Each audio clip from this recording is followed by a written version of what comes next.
Je vous l'annonce à l'ouverture de cette édition d'actualité affaire Mike Mukebai. Freedom for Journalists mobilise les chevaliers de la plume à ce sujet pour exiger sa libération. Cette association de défense des journalistes organise un sit-in ce vendredi devant l'archevêché de Kinshasa pour exiger la libération de leurs confrères. Il faudra le dire, une démarche qui ne rencontre pas du tout l'assentiment de certaines corporations des journalistes.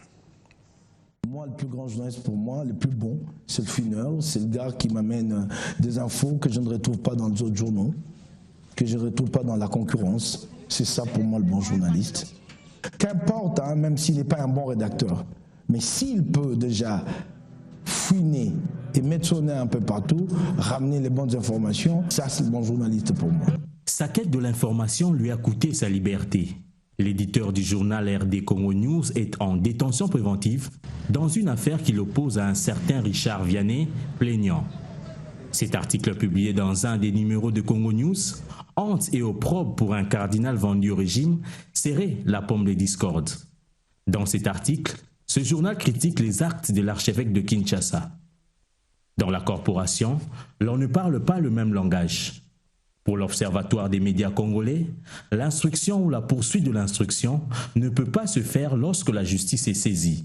Quant à l'Union nationale de la presse du Congo, elle compte poursuivre encore d'autres démarches pour obtenir la liberté des journalistes et le traitement de cette affaire par le tribunal de paix. Freedom for Journalists, par contre, propose de hausser le temps.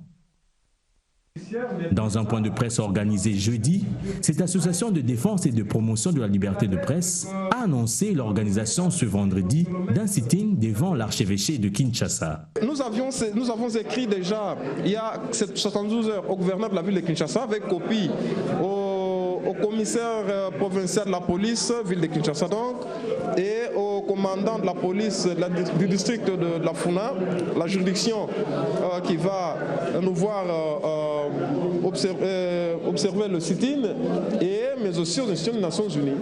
Et donc nous sommes dans la légalité de pouvoir organiser l'activité. Et nous pensons que nous allons être encadrés par la police. Le choix du lieu n'est pas fait au hasard. Les contenus qui relaient portent sur la personne de Monsengo de bout en bout. Qu'est-ce qu'il perdrait s'il demandait à la personne supposée avoir porté plainte de pouvoir la retirer? Les options que l'OMEC et l'UNPC ne soutiennent certainement pas. FFJ, lui, compte aller plus loin pour obtenir la libération de Mike Mukebai. Insécurité.